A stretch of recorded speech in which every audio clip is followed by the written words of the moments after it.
बंधुगण मासिक ऋतुस्राव जड़े महिला जीवन में प्रायतः 45 रु 50 वर्ष बयस पर्यंत आसी थाए। महिला मासिक धर्मर चक्र 28 दिन होता है, किंतु यह समस्त बदली थाए। पेटरे गंठी, बांती, झाड़ा, आंठुगंठी बिंधा एवं दुर्बलता सहित अनेक महिला पीरियड्स कष्टदायक होता है। हेले प्रथमे बुझा अनियमित ऋतुस्राव कौन होता है। गोटे नियमित मासिक धर्म चक्र 28 रु 35 दिन पर आरंभ होता है एवं प्रायतः 4 रु 6 दिन पर्यंत रही है। जदि 35 दिन पर कौन महिला ऋतुस्राव हुए ना बा प्रत्येक थर भिन्न भिन्न दिन अंतराल जदि यह आसुए तेबे आपण ताहाको अनियमित ऋतुस्राव बा इरेगुलर पीरियड्स कहि परिबे। तेबे आज वीडियो रे आमे जानिबा इरेगुलर पीरियड्स को आपण केमिति रेगुलर करि परिबे। सेति पय आज मु आपनको एक रेमेडी बनेबा सिखेबी, जहार सेवन करी आपण निजर अनियमित ऋतुस्राव को नियमित करि परिबे। किंतु ता पूर्व मु आपण माने कहि कि जदि आपण माने आज हम चैनल को सब्सक्राइब करनांती तेबे तथिबा सब्सक्राइब बटन पर क्लिक कर चैनल को सब्सक्राइब कर नियंतु एवं पाखे नोटिफिकेशन बेल पर निहाती क्लिक करंतु। या द्वारा हम जो नूतन वीडियो अपलोड करबो ता नोटिफिकेशन आपण माने प्रथम पाई परिबे एवं हम चैनल माध्यम रो बहु किछि सिखण जिंस आपण माने सिखिबा को पाइबे। तेबे आजिरो एही रेमेडी जानिबा पूर्वरु प्रथमे जानिबा अनियमित ऋतुस्रावर लक्षण एवं कारण कोन होइथाय।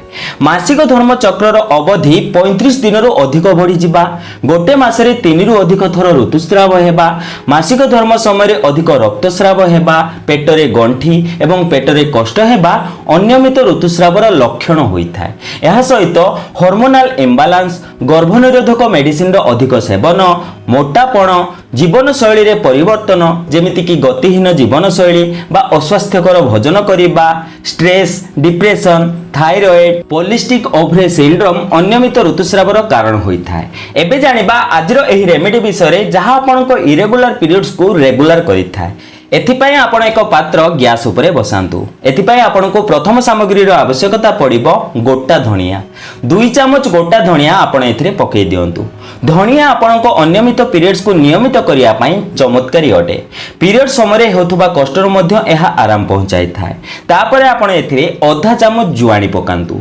जुआणी रो एंटी इन्फ्लेमेटरी गुण मिली थाए, जहा पीरियड समय हेतुबा कष्टर आराम पहुंचाइबा सह आपण को अनियमित ऋतुस्राव को नियमित करि थाए। पीरियड समय महिला मानक जुआणी सेवन करने अत्यंत लाभदायक अटे। एबे एही दुईटी सामग्री को अल्प ड्राई रोस्ट करि नियंतु। एबे आपण एथिरे अल्प गुड़ पकांतु।